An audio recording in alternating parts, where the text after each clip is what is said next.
Shall we begin then? I think we have a good number of people to start, so maybe we can start right now. And as people come, Faizi can let them in.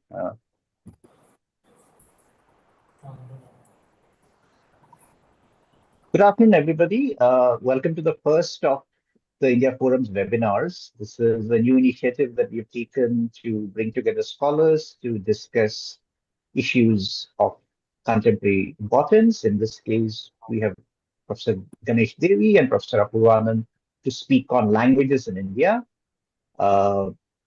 We welcome both of them. Thank you, Professor Devi. Thank you, Professor Apoorvanand, for joining us today. And thank you all for coming on a Saturday afternoon to join us here. We'll have a discussion for about 40 minutes where the two speakers will be in conversation with each other. And after that, we can have questions for about 20 minutes. In the meanwhile, I would request you to maybe put your questions in the chat box so one of us can spot it and pose questions to the speakers either in midst of the conversation if it's something relevant, or we can have it towards the end there when we have time for conversation. So with that, I think we'll begin. Thank you, Professor Devi. Thank you, Professor Apoorvanand, for joining us. I think I'll start by asking the two of you, since language is a very personal matter, and it's the personal which also leads to the broader political questions around language, to maybe tell us a little bit about the way in which the both of you encountered language as you grew up, the languages that you spoke at home, the languages that you spoke on the street, the kinds of languages that you encountered in schools and colleges, and later in officialdom. And maybe through a reflection of your own life through languages, maybe we can speak about what does language mean to you and how is the language that you speak at homes different from the kind of official languages that are thought to be the languages to be spoken. We decided that we go alphabetically, so maybe Professor Apoorvanand, you can start, and then Professor Devi can join in. Yeah, thank you, Chet. Thank you for having me here with Professor Devi. You asked about my relationship with languages. So let me tell you that my parents were in Silchar, which is in Kachar in Assam. And Silchar is a Bengali-dominated area in Assam that we know very much. And we also know about the conflicts around language in Kachar in the 50s and early 60s of last century. We are aware of all those debates and stories of those conflicts. I was conceived in Silchar during those days. My parents had witnessed the violence that Silchar had undergone on the question of Bangla, the relationship between or the status of Bangla and Ahamiya in Kachar. So that is a very important background. And also, after I discussed my father's decision to come back to Bihar, because then Jharkhand was part of Bihar, and my parents hailed from Devghar, which is in Santhal Pargana, Jharkhand, and from there they had gone to Silchar. He used to teach there in the college. Why did he decide to come back? And he said that fear that they had that their children won't be able to learn Hindi. So that was a thought that was top on their mind when they took the decision to return to Bihar. But both my parents, my father and mother, both could speak Bangla because we are from Devghar, and Devghar is heavily influenced by Bangla. It's actually culturally part of West Bengal. So many of our cultural practices are similar to the Bengali people. So we could speak in Bangla, but again, this fear of my parents that we won't be able to learn Hindi brought them back to Bihar. And in Bihar, we reached Siwan, where I am now. Uh, this is a coincidence. I am sitting in Siwan. And Siwan is a Bhojpuri speaking area. So we actually didn't land in a Hindi speaking area, it's a Bhojpuri speaking area. And my parents took a decision to speak to us or interact with us in Khadi Boli Hindi and not their own language that we call Devghariya.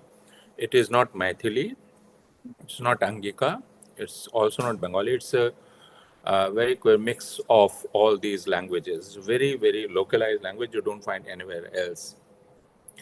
There's something similar to Devghariya that you find in Bhagalpur and elsewhere. So it's very similar to that, but it's Devghariya. They used to speak to each other in Devghariya, but they conversed with us, their children, my elder brother, me, and my younger sister, who was born in Siwan, in Hindi. So we grew up in a very, I would say, linguistic mix because we kept hearing Devghariya all the time.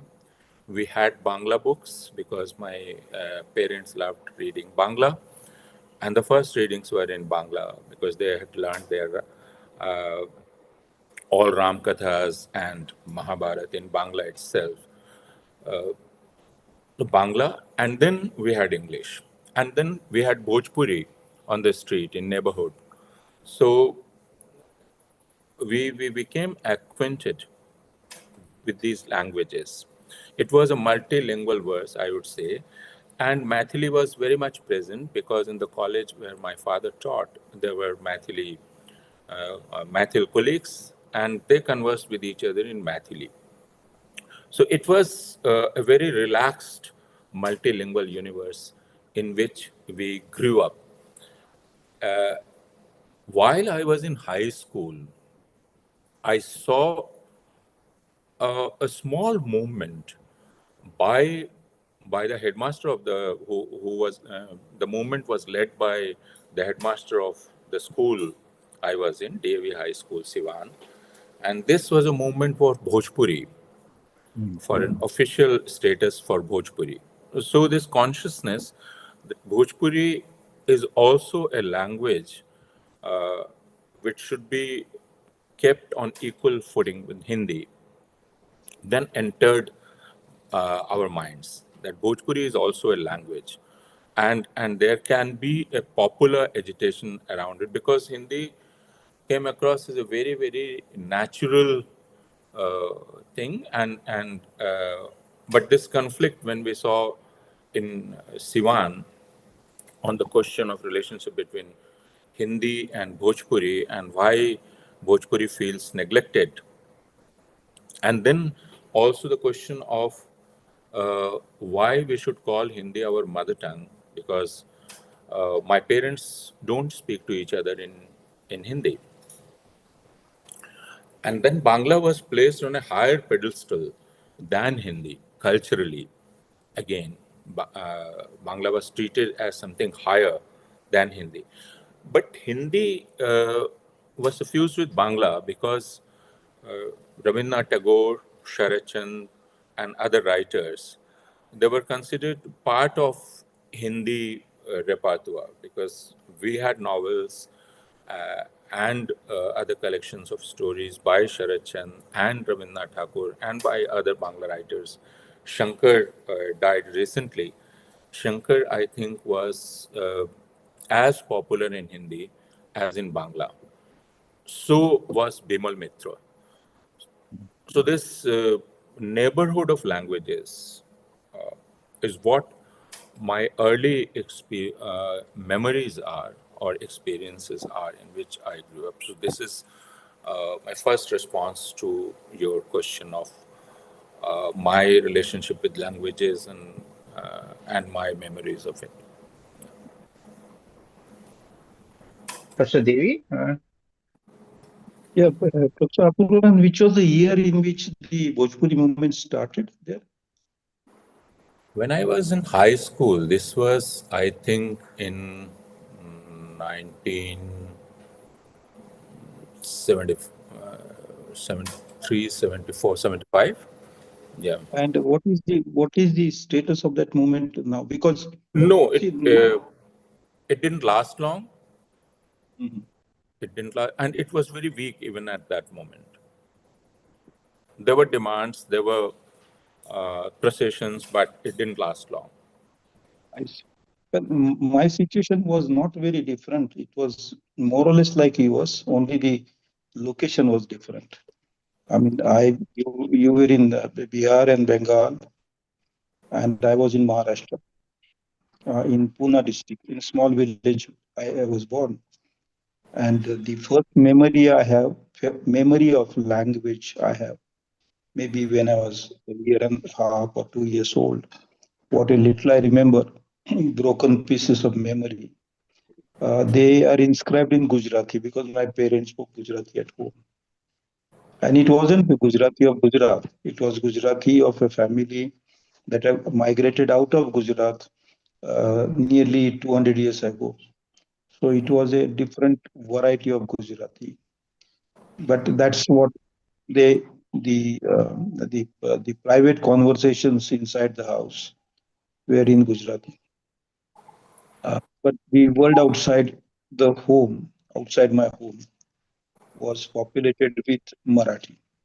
And so I spoke that language when I started walking, running in the streets, learning how to fall, how to get up, how to ride a toy bicycle, and stuff like that. The parents had put me up in a school, which this was there were no kindergartens in those days, but uh, there was a private school run by a gentleman who had come from Kutch to that village. And my parents thought that he would be teaching Gujarati, but he was not speaking Gujarati. He was speaking some other variety, which my parents did not understand fully. It was Kutchi that he was speaking.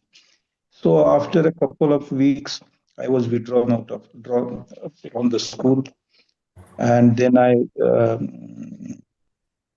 kind of, as they say, automatically without anybody's efforts, reached a government school. There are only two primary schools in that village. And so it was a Marathi medium school. But I didn't know that the name of the language was Marathi until until I was in the fifth standard, because nobody said, now I'm going to speak and I'm going to speak Marathi language. They just spoke, and I just spoke and heard. So, but it was this language movement in 1957, 58, 50, 59 for making Maharashtra a linguistic state that gave me an awareness that Marathi is a language fighting for its identity. I did not know the word identity at that time, but that people are fighting for something for this language. And it was a lovely language, full of songs and lots of jokes. And the most interesting part of the early language learning in my early primary school was it was full of very useful abuse words, which I loved, and I internalized them and used it. It made the language very colorful. The I didn't have that luxury in English. When I learned English at the age of 16 and 17, my English has remained like a clerk's English, a Babu English, and not like a real life blood and flesh and blood English. So Gujarati and Marathi and a little bit of Kutchi I'd heard. And in that area, which is on the halfway between Konkan and what is the plains in Maharashtra, so I was in the half hilly area lots of nomadic people used to come, artists, singers, storytellers, and they used to tell the stories in some different languages. I didn't know the names of those languages, but I knew that I did not understand what they were saying while I grasped what they were saying. That actually taught me language tolerance. When I was 7 or 8 year old, in our village, a tent theater came. That is, inside a tent, films were shown, 2 shows every day with benches to sit, but no chairs and stuff like that. And those films were Hindi films. I mean, I remember having seen Chalti Ka Naam Gaadi, for instance, and the films of 1950s.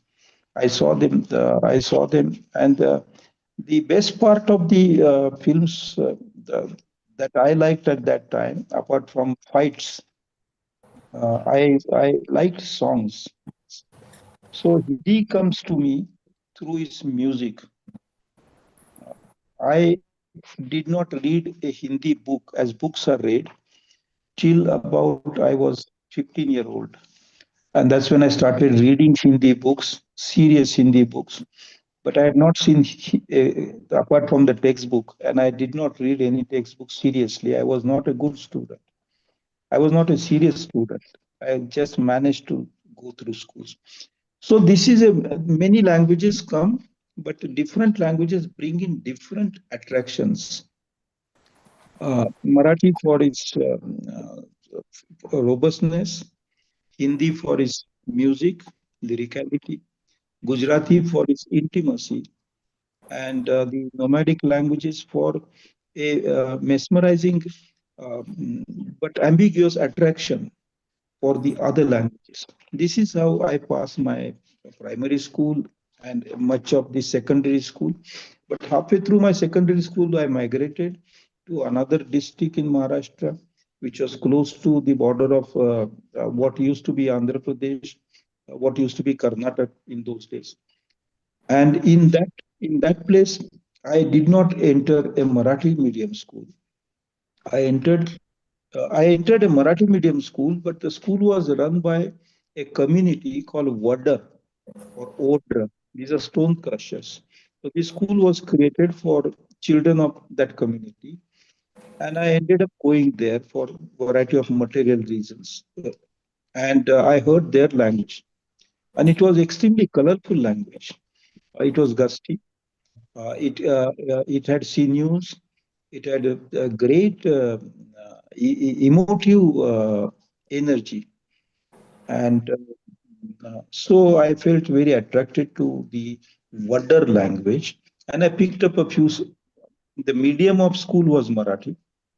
I picked up a few sentences and words of the Vadar language, and in fact, much later in life, nearly when I was 50-year old, I went to this Vadar school when I was 10, 11-year old age. But when I was 50, I started work for the denotified and nomadic tribes. The roots go back to my days in the Vadar school. But in that school, I was also introduced to the Sanskrit language because there used to be one subject, Sanskrit as a subject, and it was taught through recitation, and it had a lyricality which attracted me. And I remember having crammed without understanding much of it. A lot of Sanskrit verses, and I think that's the first time I was exposed to the Gita, one chapter of Gita, one adhyaya of Gita, but I didn't know the meaning of what I was cramming. But I did memorize a lots of verses of that particular chapter. So by this time, I had Gujarati, Marathi, Vadar language, and Sanskrit language. Is in my college days when I and Hindi. I had started watching movies, bunking school and watching Hindi movies was the greatest language education I had in life, and I'm thankful to God that it was possible in those times. And I don't remember having missed any new Hindi film that was released in my high school days and college years. Uh, it was in my college years that I went to Pune, to a rather sophisticated college where other students were Christians and Parsis and Anglo-Indians. And I realized that I didn't understand the language, that I didn't have enough access to the language they were using, and the subjects that were being taught, which were science subjects. So I dropped out of my college and I decided to work somewhere. I was 15.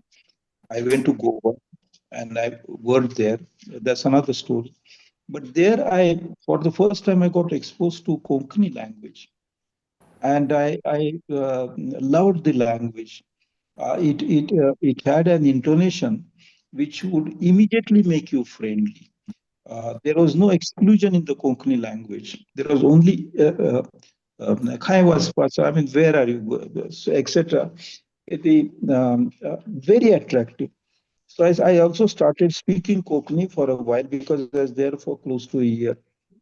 But then at that time, I happened to read a very mesmerizing English novel written by an American novelist who is now forgotten, but in those years, the name was a big name. The Good Earth by Pearless Buck, a Nobel Prize winning book, the author. And so I realized that I can actually read an English book with the help of a dictionary. So I made the English dictionary my friend, and I decided I'll read at least 10 pages, 20 pages, 30 pages in English. Uh, I made that decision when I was 16. I managed to, I forced myself, literally killed myself, forcing, spending long hours looking into a dictionary, learning English, and without the help of any teacher. And then I said I would also study English literature.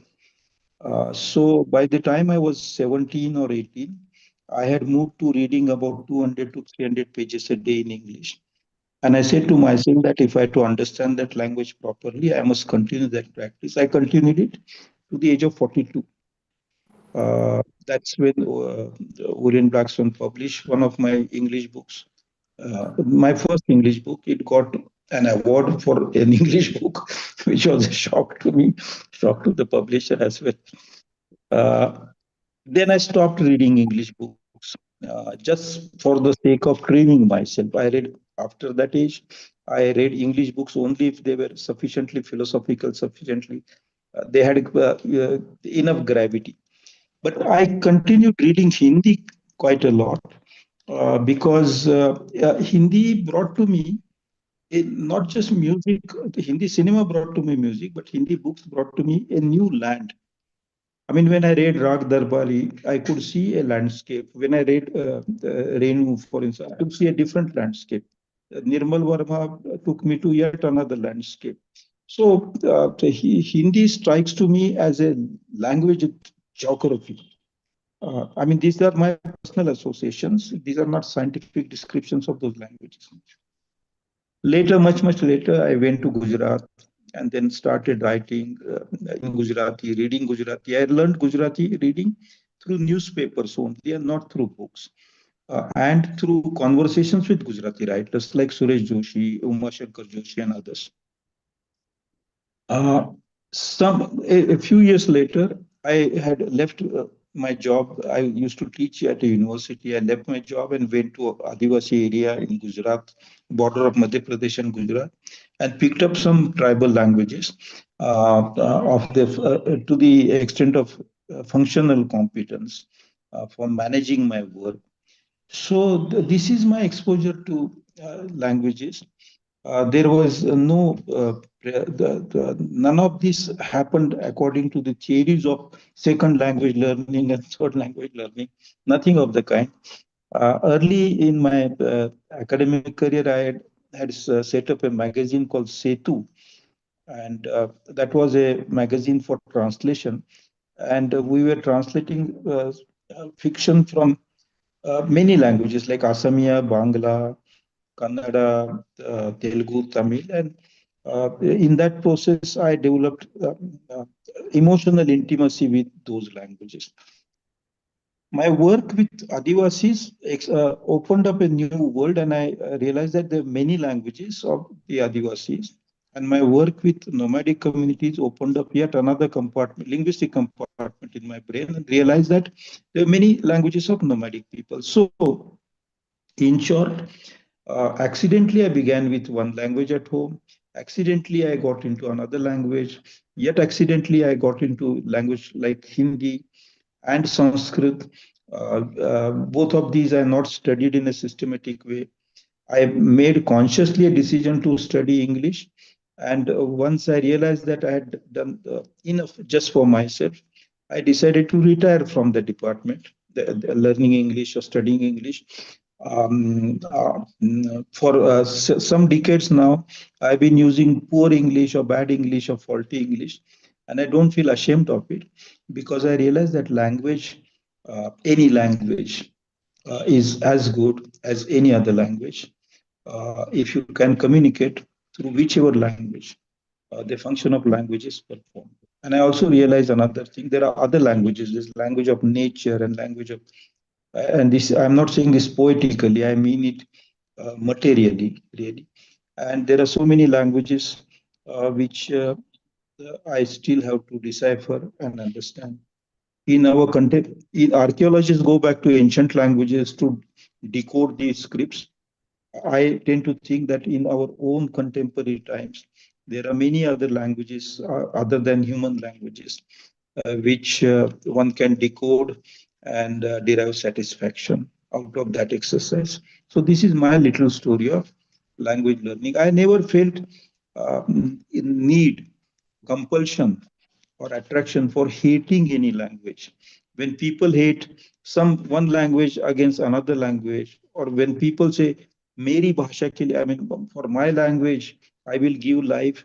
I find both these attitudes laughable because language is not like other forms of identity. There is language as a field gives you choice, an extensive choice.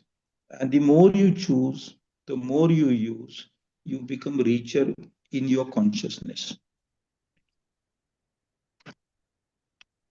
Yeah, that's very informative, and it also, I think, puts through your lives the kind of richness that we inhabit in languages. It's not merely one language or two languages or three languages that we inhabit, but we're sort of surrounded by multiple languages, and it's in a sense it sort of puts paid to this whole system that we have had from this 1960s onwards, right? Of three languages, the sort of official way of acknowledging the diversity is through the three language has been through the three language policy, which as your own life story suggests, we inhabit more than three languages in our everyday life. And Professor Devi, you have been a critic of the three language policy, not necessarily a critic, but some you don't think very highly of it. That's my understanding, right? About a three language. So I wonder whether you could talk a little bit about, the two of you could talk a little bit about how this sort of linguistic diversity that we have has been sought to be represented in policy. So how has what have been the shortcomings in the way that policymakers have tried to sort of figure their way through this linguistic diversity, and with, of course, the larger idea of having a language for the nation, a language for the state, and so I wonder whether the two of you can reflect on that a bit. Yeah, I will request Dr. Apoorvanand to speak, but I'll say just one sentence about policymakers. The word is very impressive, but the objects that policymakers are, I have often found. I mean, those who make policies, those people, I often found that they reduce themselves to the use of users of 5 or 6 words like approved, declined, rejected, sanctioned, forwarded, filed.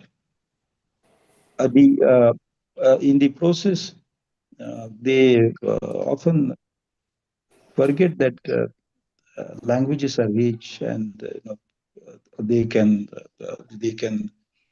they can make life very colorful.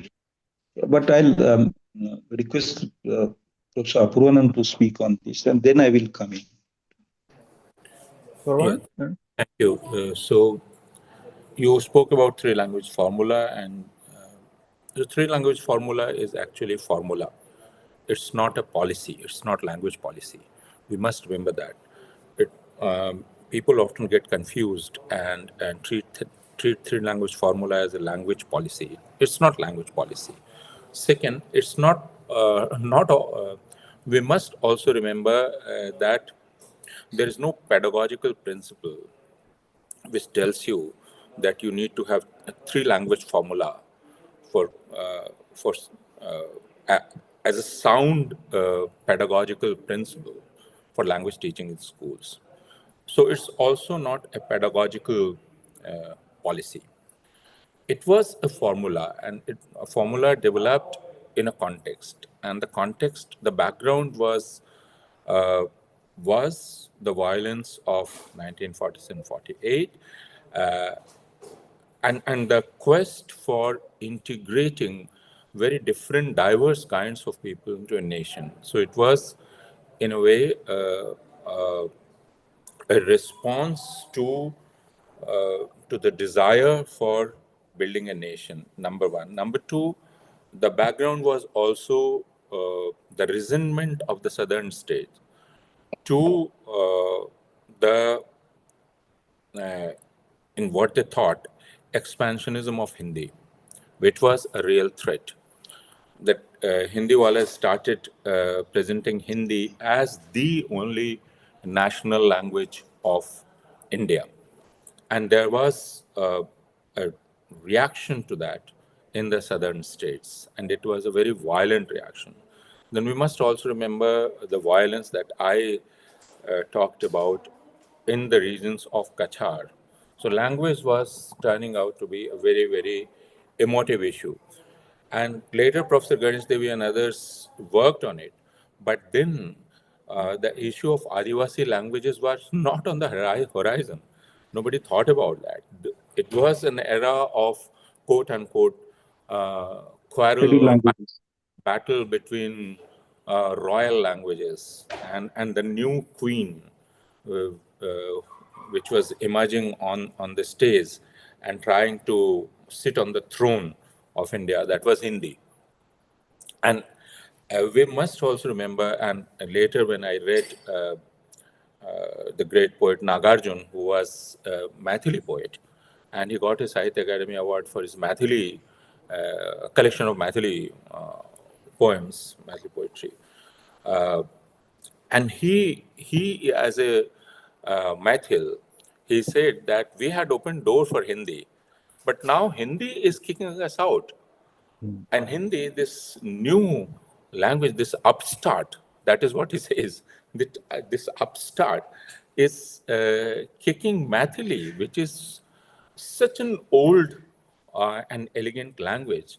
So this newfound arrogance of Hindi was sought to be curbed by presenting a three-language formula. Three-language formula was actually a political formula presented to the people of India as an instrument for national unity. It was expected that you will teach your own language, the language in your vicinity, and a language from other regions of India. So northern Indian states were expected to learn preferably southern Indian languages, for example, Tamil or Malayalam or some other language, and English, because English, there was no dispute about English. English had to be taught. So that we must also remember that this whole idea of English being a foreign language exists in some minds, but people had already accepted English as a necessity. And I remember my conversation with one of the leaders of secondary teachers movement in Bihar, Kedarnath Pandey, who is no more, and he also belonged to, he was in Siwan. And he taught me that the moment the government under the leadership of Karpuri Thakur dropped English as an essential subject, that was the moment from where you can see the decline of school education in Bihar. That was a very interesting observation made by him, because he said that schools were seen as space by common people, which would give access to their children to English and mathematics. And the moment you dropped it, the respect for government schools just fell in the eyes of people, and they lost their respect. Uh, so, but what did northern states do? Uh, I I know that in Kerala, in Karnataka, in other states, Hindi was taught as second language, and and you can find people from different generations speaking and reading Hindi. But what did northern states like Bihar and Uttar Pradesh and Madhya Pradesh and Rajasthan did? They were actually very lazy, and we are paying for that. And uh, I also sometimes recall my school days with regret, because we found an easy way out. We taught Hindi, we taught English very poorly, and then we taught Sanskrit. Sanskrit. Okay. Or I remember Farsi in schools. And teaching of Sanskrit and Farsi was a fraud, because Sanskrit was not taught, actually. So we never learned Sanskrit in our schools. But this was an attempt to subvert the very spirit of three-language formula. So in states like Bihar, Uttar Pradesh, Madhya Pradesh, Rajasthan, you won't find a Malayalam teacher or a Tamil teacher or a Bangla teacher even, or a Marathi teacher. But they would like Hindi teachers to be appointed in Itanagar or in Kerala or elsewhere. And they would use the slogan of national unity and also the memory of Hindi movement in pre-independence days. The Hindi movement that was spread using organizations like Hindi Pracharini Sabha, Dakshin Bharati Hindi Pracharini Sabha, etc. But those were different days.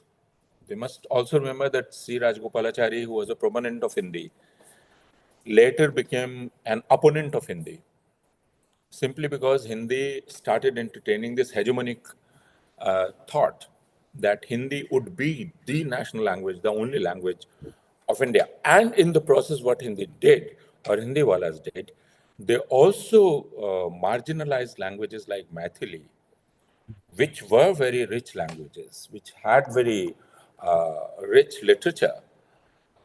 So later, if you look at the landscape of Maithili, you won't find magazines, you won't find newspapers, you won't find publications. So languages like Maithili or Bhojpuri, they started getting marginalized. And Hindi started telling them that you are our sub-languages. Whereas Braj or Awadhi or Maithili were languages in their own right. So that is what happened to the three-language formula. And that is why when this government started talking about it and started telling Tamil Nadu to implement it, because Tamil Nadu is the only state which has two-language formula, and they have very good argument for that. So you cannot say that two-language formula is bad, three-language formula is better. Why not five-language formula? Why not six-language formula? So we need to talk a little bit more about this politics behind three-language formula. Yes, since you mentioned, and before Professor Devi comes in, since you mentioned the fact about Hindi devouring its own, I thought I should also, give an anecdote here. I studied in Gorakhpur for my college, and so therefore, a lot of my Hindi at that time, at least, was inflected with Bhojpuri. Yeah. And so once when I went to a friend's house in Lucknow where they spoke very good Hindi, I mean, proper Hindi, and I used the word Londa to describe a friend. I think I scandalized the entire family because that was seen as, in the words of the my friend's family, it was seen as the language of the servant quarter, quote unquote. So you can, I mean, like it's very clear that a language which has its own history and its own sort of literature is now suddenly relegated to this idea of being a language very lower in status as opposed to say standard Hindi, which, as you mentioned, is a very, as you quoted Nagarjuna, I believe, as saying that it's a very new and newcomer language, a newcomer dialect is suddenly sort of erased out these rich histories of the languages which are now seen as sub languages or as as dialects of Hindi. So I just thought of that when you mentioned that. But yeah, Professor Devi, would you I think also? In Lucknow, you must have gone to a Urdu speaking Oh no, kind no, of this was a proper Hindi speaking. It was Hindi not an speaking. Urdu But speaking because center. Lucknow Walas look down upon people from other regions, and they That is true. Yeah, Professor Devi. Well, the time India became independent, uh, we had hundreds of princely states to be assimilated in the union. And there always was this fear that India will break up.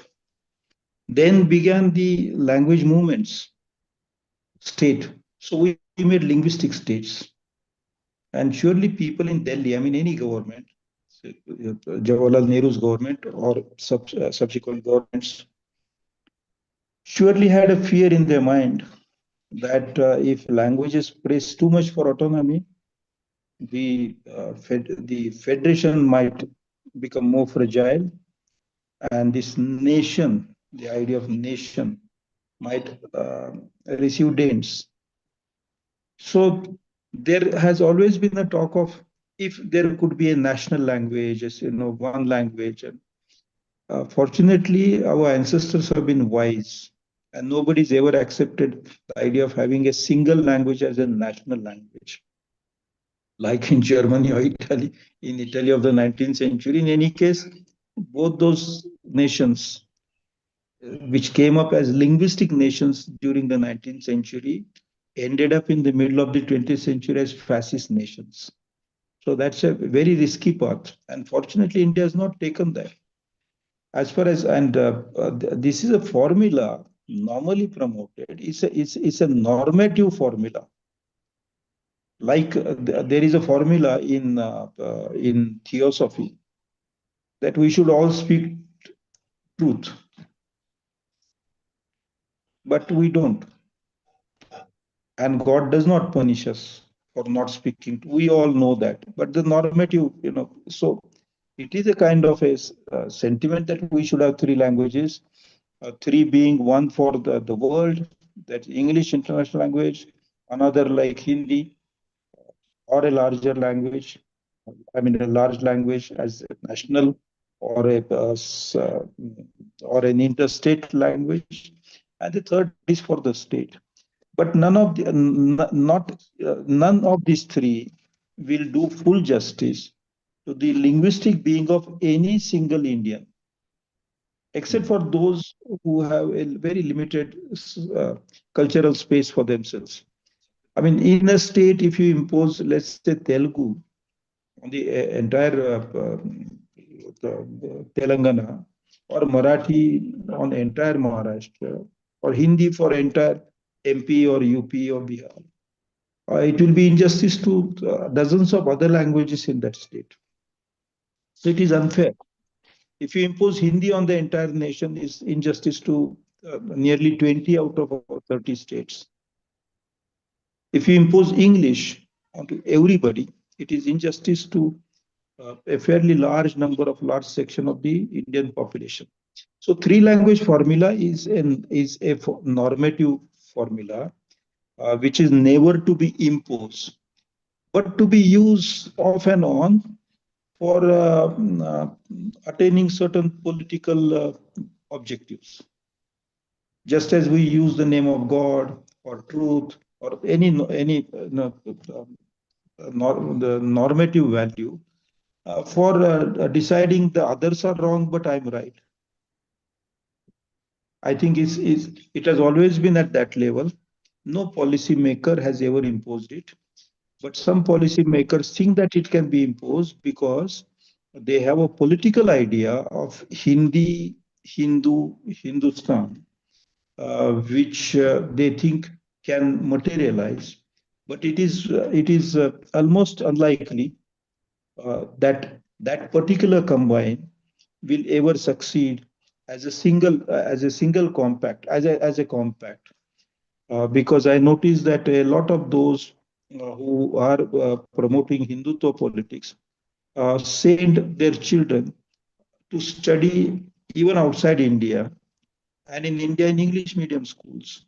So that compact of Hindustan will not take an avatar anytime. In the past, I mean, Indians have inhabited this South Asia. People have inhabited South Asia for nearly 70,000 years. And no time in the past such a formula ever actually materialized. It became possible. There has been a lot of mix. Say, Chhatrapati Shivaji Maharaj wrote letters to Aurangzeb using the Persian language. The best proponents of Hindustani was Mahatma Gandhi, who studied in England in English. There are so many ironies, paradoxes, contradictions. The best thing the best understanding of Indian language situation is to imagine it as a linguistic civilization without, however, and since I'm only speaking, if I were writing, I would have written all these in capital letters. Without ever insisting, however, that all Indian languages come from a single source. That is a fallacy. It is unscientific. India has many language families, and each language family has many languages. And if there is anything called Bharatiyata or Bharatiyatva, it is that almost every Indian speaks or understands or can communicate at least in 2 or 3 or 4 languages. In fact, most Indians go up to 4 or 5 languages, and to impose on them 3 languages is to uneducate them rather than to educate them. That is, when you just go to any market in any town and ask the vegetable vendor or a shopkeeper or a rickshaw driver, and they'll say, okay, I'm speaking Bhojpuri, but I'm also speaking Tamil. I'm speaking a little bit of English, but I'm also speaking a little bit of Tulu. I speak a little bit of Pahadi, but I'm also speaking a little bit of Bangla, and so on. So I think we are people who have always spoken more than one language.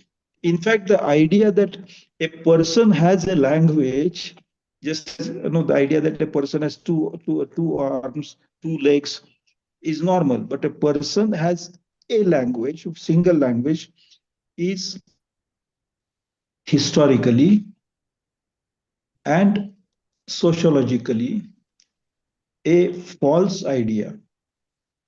It's a wrong idea. It is not a universal idea. That idea was given appearance of universality when Hitler's armies were occupying Europe, other European nations, and this talk began: your first language, your second language. The soldiers had to quickly learn another language. Now this will happen to Trump soldiers. If they put, as they on TV, they say boots on the ground, and I think of John Steinbeck's sentence about Hitler's armies having conquered Poland. Steinbeck says Hitler has conquered Poland as flies have conquered a flypaper. Today, Trump has conquered Iran as flies conquer flypaper. They'll never escape from that place. There, his soldiers will start learning a second language, a third language, and that discourse about a second language, third language, one language being your mother tongue, etc., will get solidified in the Persianate world. And the Persianate world, the world of Indo-Iranian and Indo-Aryan, was never a monolingual world, never once in any phase of its history or any area of its geography, and in any part of its sociology. I think, Dr. Devi, I think you've hit on a very important point. It is that we have sort of very reflexively over the last several decades sort of had thought that we need a language as a linked language to link this very diverse country. Without a linked language, how can we survive? But what you're saying essentially is that we don't need one. I mean, we are perfectly, I mean, what is necessary is an acknowledgement of this multilinguality. So I think the question I would have here is how do we unlearn this sort of myth, as you rightly point out, that we need a language to join us together? And how do we unlearn it? And how do we learn something else to take its place? Now, often on Mr. Amit Shah, because in India, there's a very strange situation. In no other country in the world, language is a subject overseen by the Home Ministry, the Police Ministry. Home Ministry is Police Ministry. But India, language is a subject for Education Ministry, Culture Ministry, as well as Home Ministry, which is very rare, a unique. So when sometimes our Home Minister, current Home Minister, keeps saying कि अंग्रेजी में बोलेगे तो आपको बाद में शर्म आएगी, Hindi, etc. I think that is anti-national. It's not in the spirit of our nation. Because your question was how do we unlearn this? By saying our Rashtrageet every day, because it says Punjab, Sindh, Gujarat, Maratha, Dravid, Uchal, Utkal, Vanga.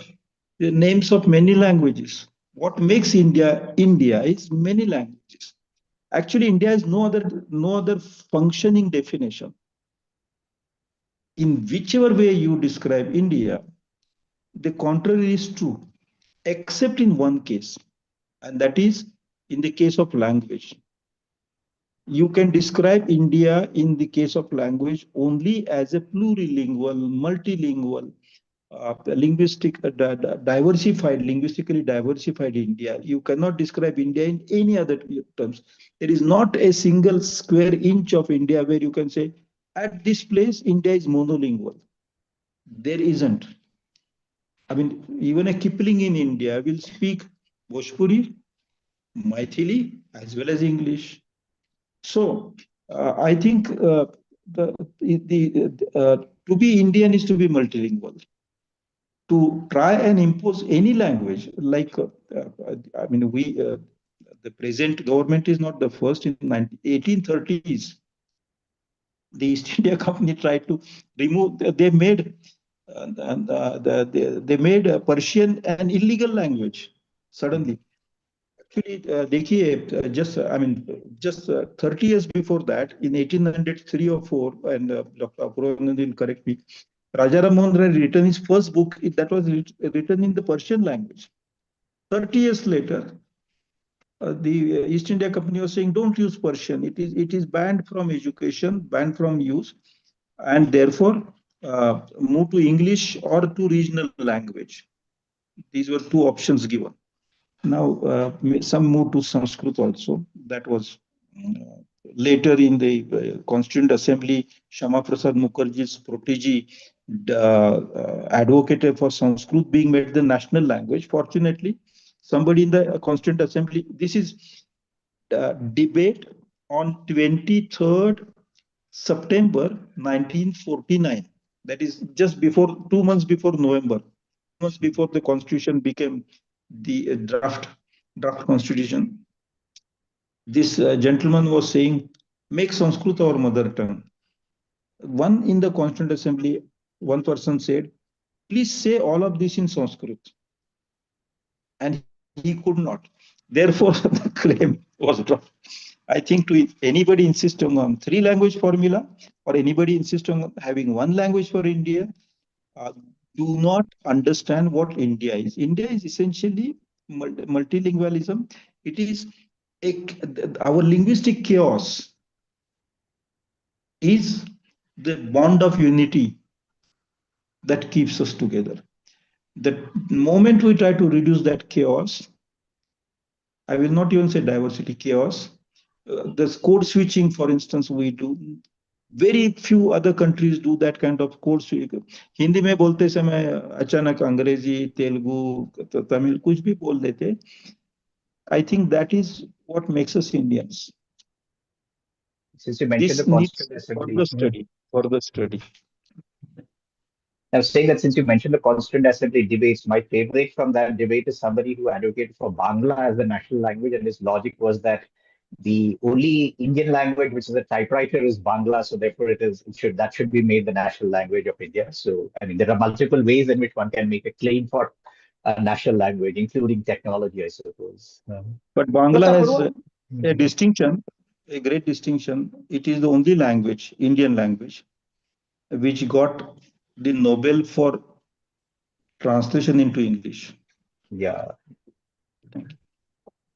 Professor Arwan, I want your thoughts on something that I think comes up in the conversation that we have right now. In both yours and Professor Devi's description of Hindi, Hindi comes out as a very gentle way, gentle language, which seeps into you. In the case of Professor Devi, it is something that seeps in via the music of Bollywood movies. And for many of us, we learn Hindi not necessarily from schools, but also on the street, through friends, and through literature in many cases. So I wanted to ask you, and you especially as a professor of Hindi and as a Hindi scholar, what can Hindi scholars do to sort of stand against Hindi as this sort of hegemonic language which is imposed upon unwilling people? So as a Hindi scholar, what can be done? What do you think is the role of Hindi scholars in sort of resisting this and making Hindi a less dangerous and more gentle in that sense, as it were? I wonder what your thoughts were on this. So there are two linguistic areas. One in which Hindi is growing, that is the geographies of Bhojpuri or Braj or Awadhi and others. And there's a very strange relationship between these languages or language speakers and Hindi, because as I quoted Nagarjun, these language speakers willingly welcomed Hindi, Khadi Boli Hindi, and gave Hindi space. So in a way, they made space for Hindi, this Khadi Boli Hindi. And they thought that this is the right and politically right thing to do, because this was also a political decision, we must remember. Those were times when language was being used uh, as a uh, as a defining element of demographies.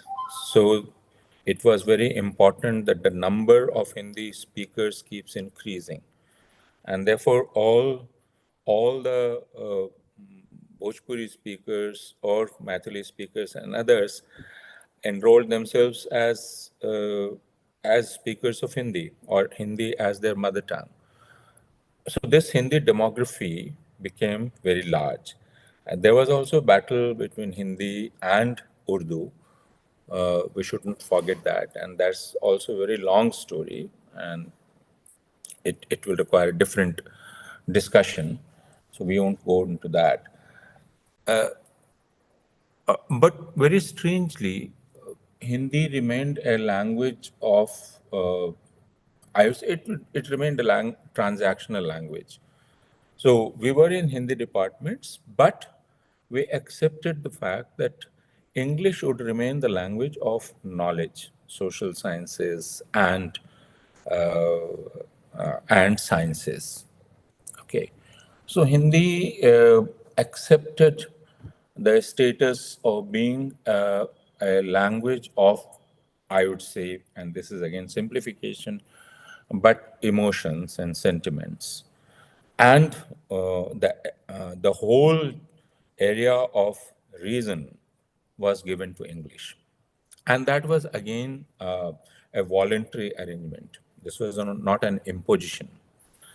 So you would have social scientists from Hindi areas writing in English with great ease. And now this thing has solidified. You can't change it. Even when we have publications translations in Hindi coming out in large numbers. But Hindi is not the first language for social scientists. We should accept it. And it's not going to change for various reasons. Because a political scientist is a political scientist, and he or she works in the universe of political science, which is not divided by national boundaries. So they have to address their peers uh, who work in different languages, and the common thread is English. So they cannot risk, or they cannot put themselves at risk by writing in Hindi and becoming invisible to this larger peer world. This we should also understand.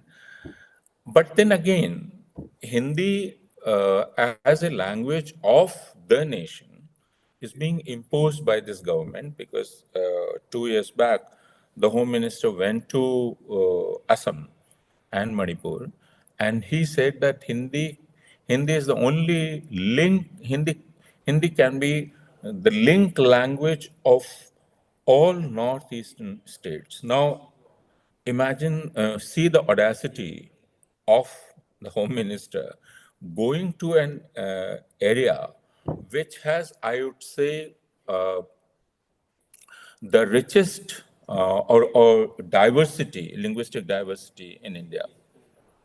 More languages exist in those North Indian states than other geographical locations in India.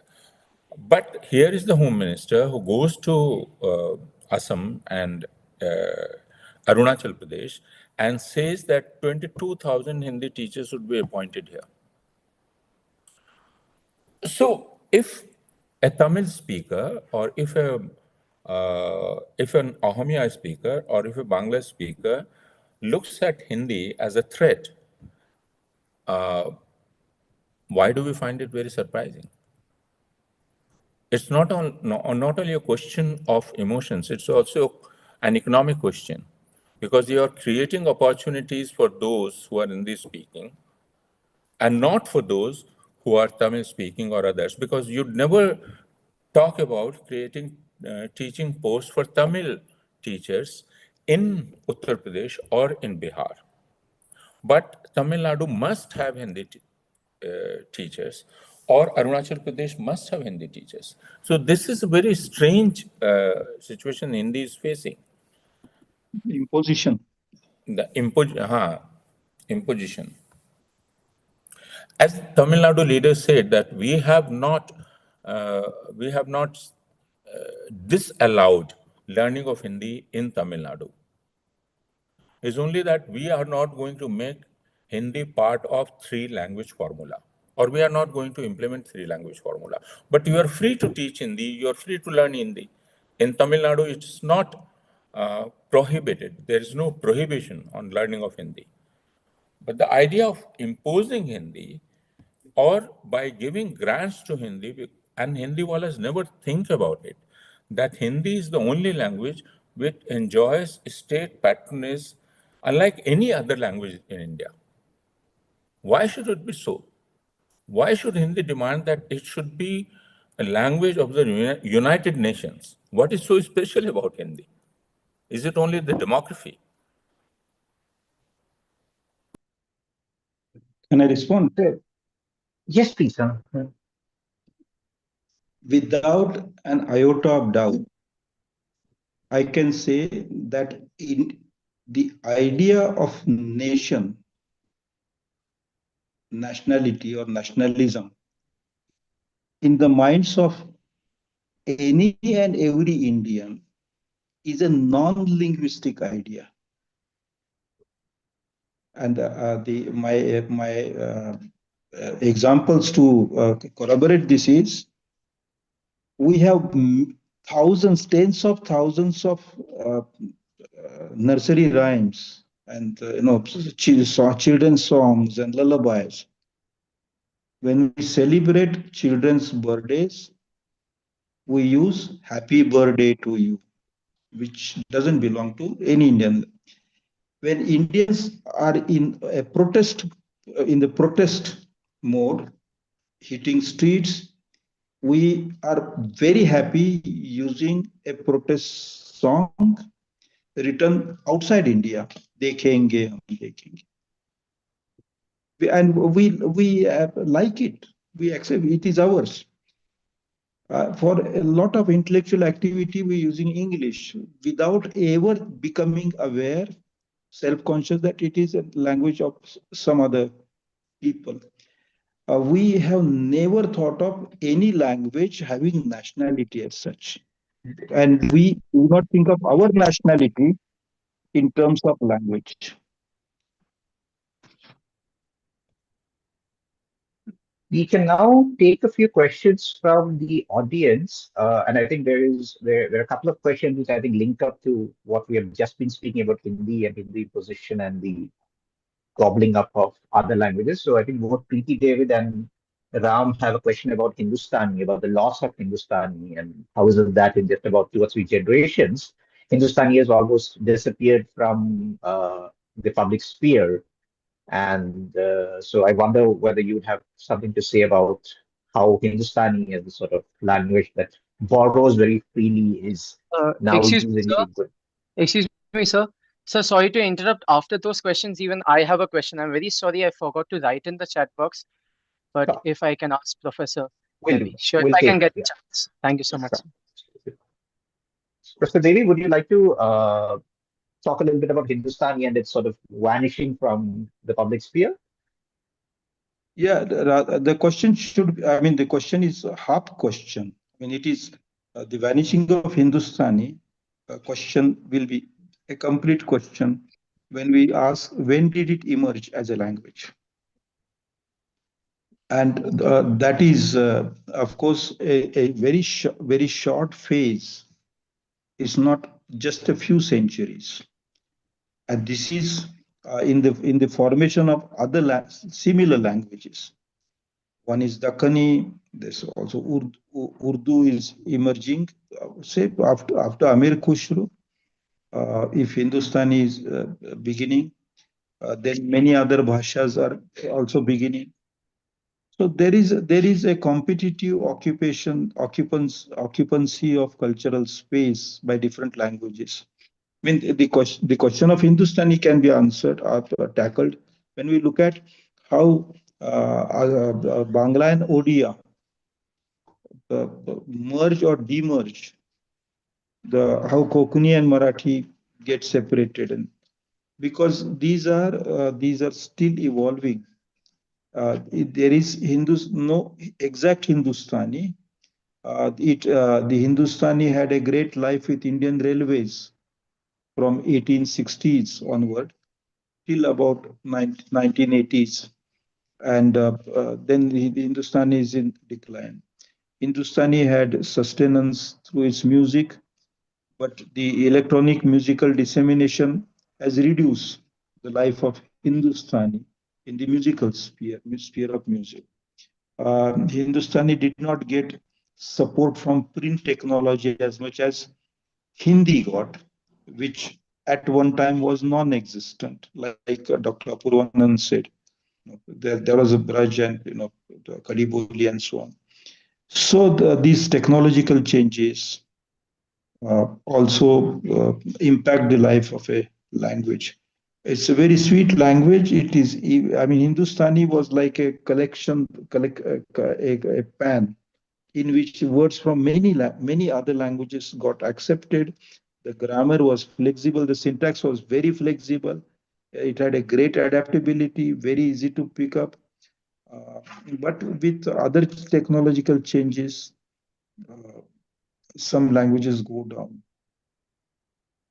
And I think it's It also may not reflected disappear in. altogether. It why it emerged is related to transportation of medieval times. Why it declines is also related to transport systems of more recent times. There is nothing inherently linguistic in the birth or decline of Hindustan.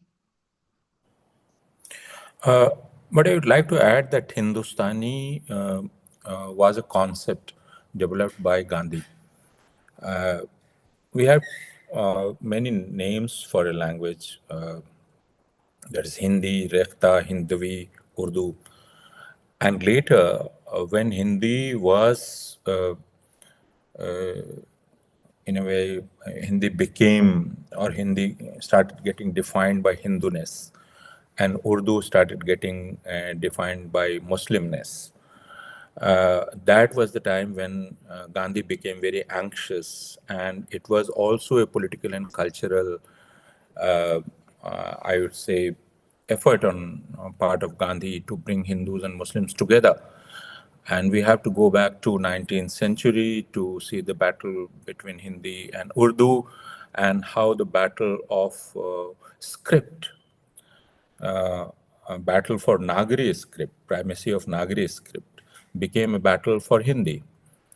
And so the Arabo-Persian script, or Nastaliq, got attached to Urdu and started defining Urdu. And Nagari became Devanagari and started defining Hindi. Gandhi tried to find a solution, and he asked people to practice Hindustani, and he proposed that we should learn both the scripts, Nastaliq and Nagari script. That is what Gandhi had proposed. And then there was again a huge debate around that.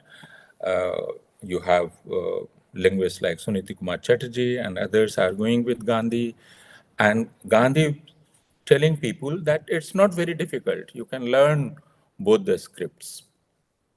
It's a very strange episode in the history of Hindi or Urdu language, where Hindustani is proposed as a compromise, and which is accepted and rejected by both.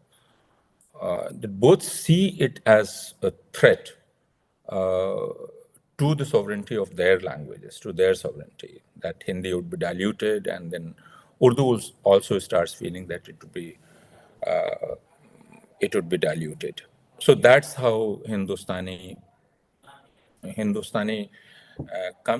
gets currency for a very, very brief period of time, and then it remains an idea, and it's the idea of unity between Hindi and Urdu, because Hindi walas, even now, and now it has become even more sense that they want to expel all Persian and Arabic words, Arabic origin words from Hindi, and uh, and and that's how they want to purify Hindi and have pure Hindi, Shuddha Hindi.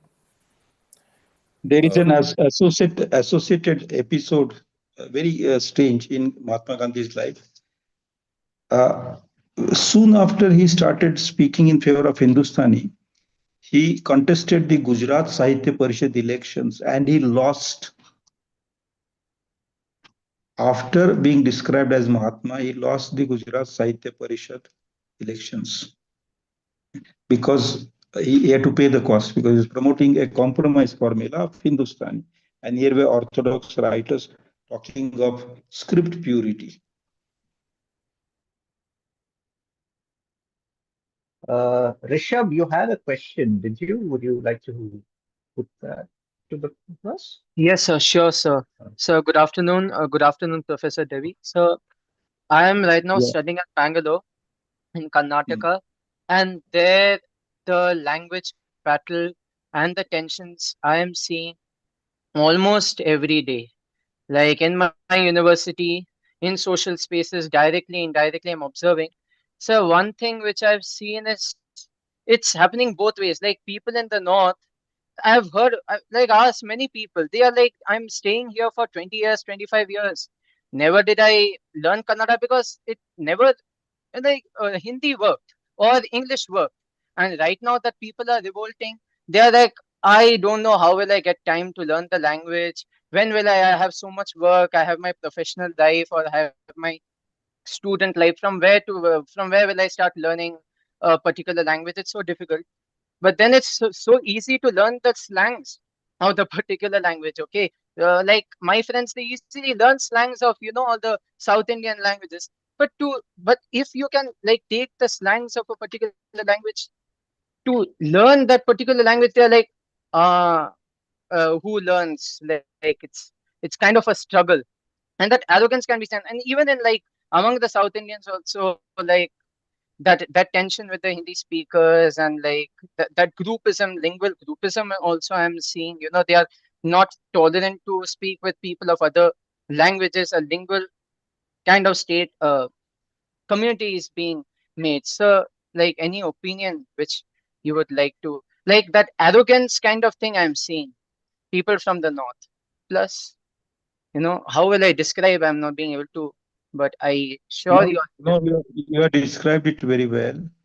There are similar instances that one has noticed take in Maharashtra, where somebody is slapped for not speaking Marathi, or their shop is destroyed for not speaking Marathi.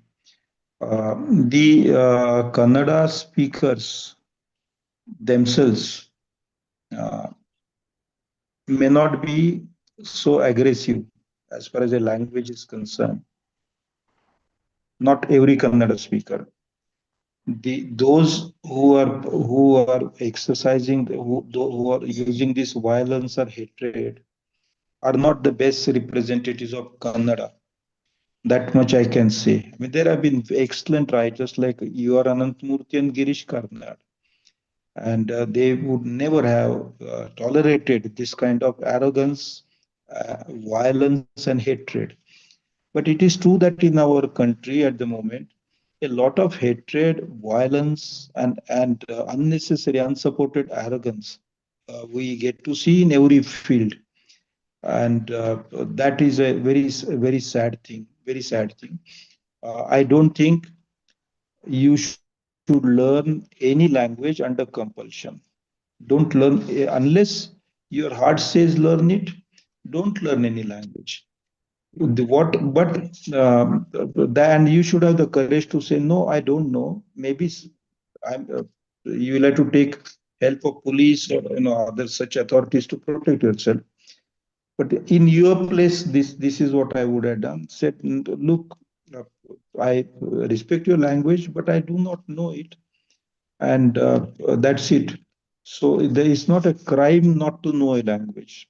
In no constitution, no law, it is a crime not to know some X language or Y language. It's not a crime. Don't feel guilty about it. But at the same time, there are people who say that Kannada is the ugliest language, whereas some other language is the most beautiful. I think that also is born out of similar attitude.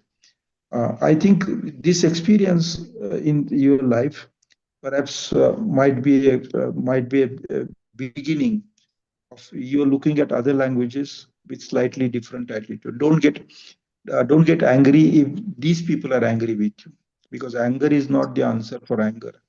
Sure, sir. But the thing is, sir, what I'm speaking, sir, I come from a family background.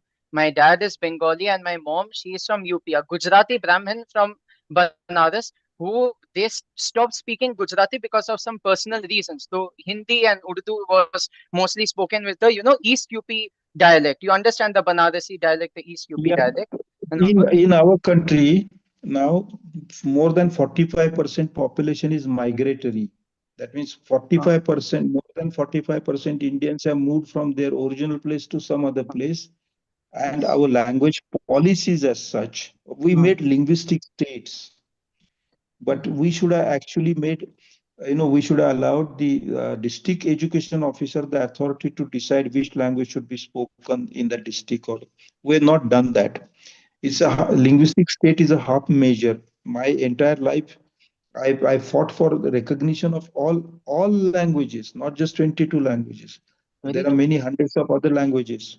No, no, not 32. There are in the linguistic survey, People's Linguistic Survey, we actually documented 780 languages.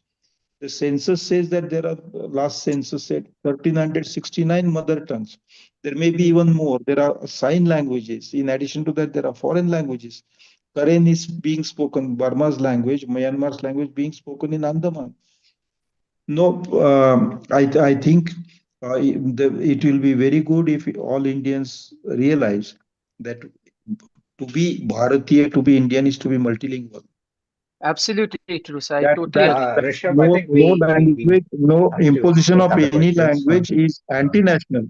Imposition of any language on the speakers of some other language speakers is anti-national activity. It is against the Constitution of India. But I can say only that much. I don't know. Your life experience is your life experience, and I cannot give prescriptions to you for handling your life experience. All that I will say is uh, disapprove the violence and imposition, but don't dislike the language. I don't like Hindi imposition, but I just love Hindi writers, Hindi speakers, Hindi songs, Hindi films. Absolutely. No, sir. Only yeah, one last. Rishabh, I'm sorry, we are almost done. We are almost at the end of the conversation, so we'll have to, finish this up. So really sorry. Does anybody? I mean, we need to end by 6. So if anybody has a quick question, we can take that, or we can and start wrapping this up. If somebody has yeah, somebody, maybe a quick question on there is this idea about like somebody's asked a question about internal struggles of purity in languages. So I guess if you could give a very short response to that before we can wrap up, because Professor Purvanand, I think, has to go to another meeting after this. So maybe we can take one last question on what somebody's asked about, why is there such a struggle for purity in languages?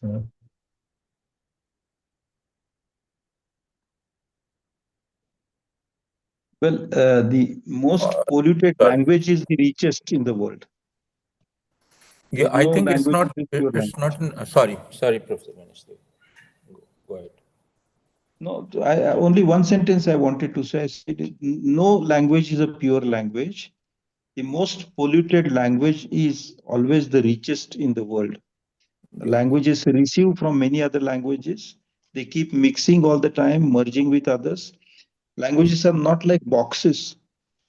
They are like air, constantly mixing and merging. Like we have atmosphere, there is a linguosphere in the world. Grammarians have made them as language 1, language 2, language 3, language 5, language 100, and so on. Language is like a flow of a river or like atmosphere. It doesn't have the idea of pollution at all. Yeah. So Pandits Professor have an Purvanand, idea of pollution. Languages don't. Did you want to add something to that, or? No. Whenever you hear clamor for purity of language, you must understand that it has to do with purity of race or purity of blood, and this is a political demand. So who bats for purity of Hindi is the Hindutvawadis, and the Hindutvawadis also ask for purity of Hindus or India. So India should be all pollutants should be expelled from India, and India should remain a pure country with only Hindus.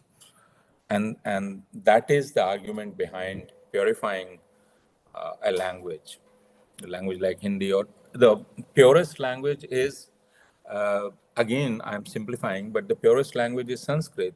And Sanskrit, unfortunately, is, in a manner of speaking, a dead language because it cannot accept from others. And if you don't have the capacity to accept anything from outside, you are dead. You are not a living organism anymore. So a language which has lost the capacity to accommodate or accept things from outside is not a living organism anymore. So a pure thing is a dead thing. So I mean, we are almost at 6, and and I have tons of questions and to ask now. However, I don't think we can accommodate that, and this is obviously a conversation that can go forever and with all sorts of things. But we have to, like all good things, we have to end here. So I'll thank Professor Devi and Professor Abdul for joining us today and for this great conversation. And to everybody who is in the audience, thank you very much for spending a Saturday afternoon with us. And we will be having more webinars soon. This is just the first of it, so please, you obviously have subscribed to our newsletters, so you'll get notice of uh, our webinars that are coming up. Thank you very much. I hope to see some of you there as well. Thank you, Professor Devi. Thank you, Professor Apoorvanand. And thank you, all of you. Thank you. Bye-bye. Thank